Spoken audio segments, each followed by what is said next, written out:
All right, so yesterday we stopped and asked you to think about what you learned from just the title of this map. And that told us that the war took place from 1860 to 1865, which means it was a 5-year war. Okay.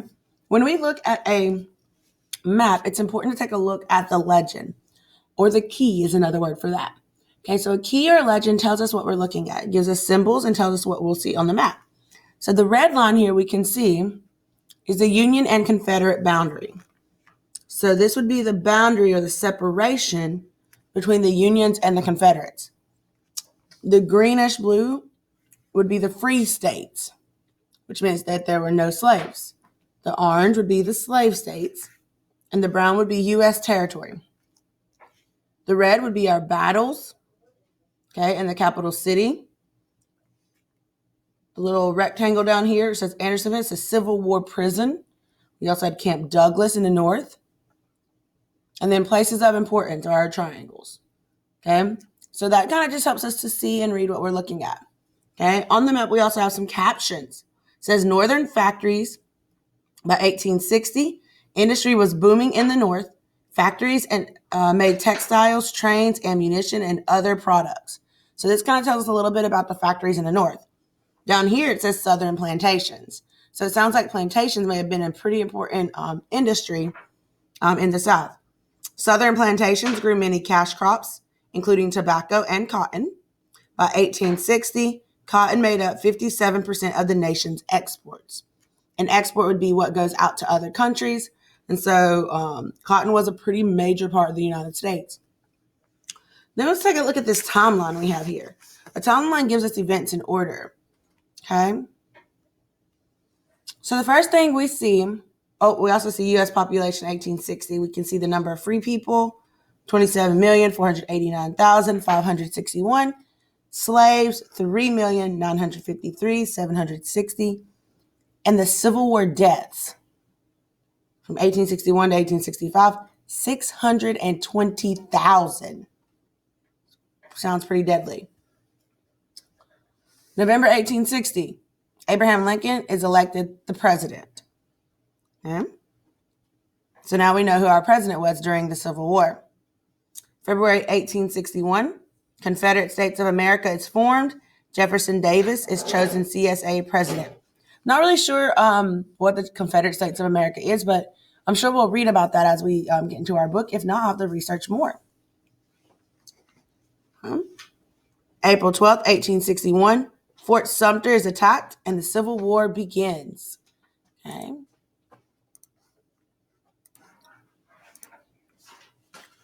September 17th, 1862, the Battle of Antietam. It tells us here that we can learn about that on page 16. July 1st through 3rd, 1863, Battle of Gettysburg. Sounds like that might have been a 3-day battle. We can find out more about that on page 19. Continue on my timeline points. November 19th, 1863, Lincoln delivers his famous Gettysburg Address. February 1864, the first war prisoners arrive at Andersonville Prison. I remember reading about Andersonville Prison in Pink and Say.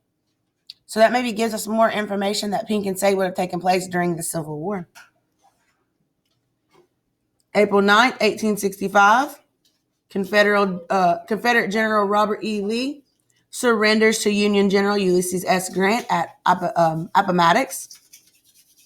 April 14th, 1865, Lincoln is shot at Ford's Theater. April 15th, 1865, Lincoln dies. In May 1865, the remaining Confederate troops surrender. So the Confederate troops surrender, which means they lost. So it must have been the Union that won. Okay?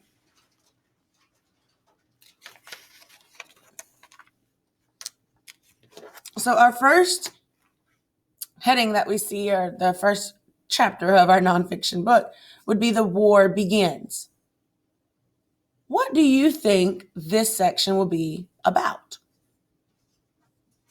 During the U.S. Civil War, 1861 to 1865, eager young soldiers marched off to fight for Union or Confederate armies. These proud men wanted to defend their countries. But Army life was filled with death, disease, and foul living conditions. The war began on April 12, 1861, when Confederate troops fired cannons at Fort Sumter.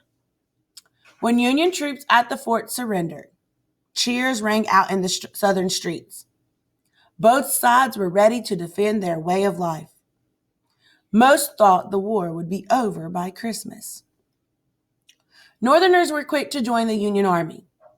Pro-Union people favored a strong federal government. Most were generally opposed to slavery.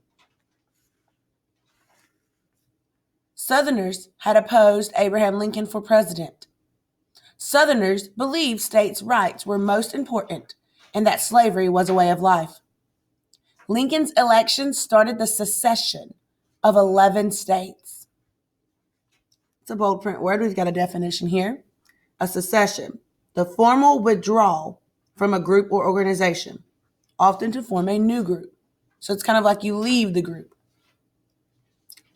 So when Lincoln was elected, 11 states started to leave the country. They didn't want to be part of it. When the fighting ended in May 1865, weary soldiers returned home to a changed nation. Many men limped on a leg and a crutch. No one was ever the same again.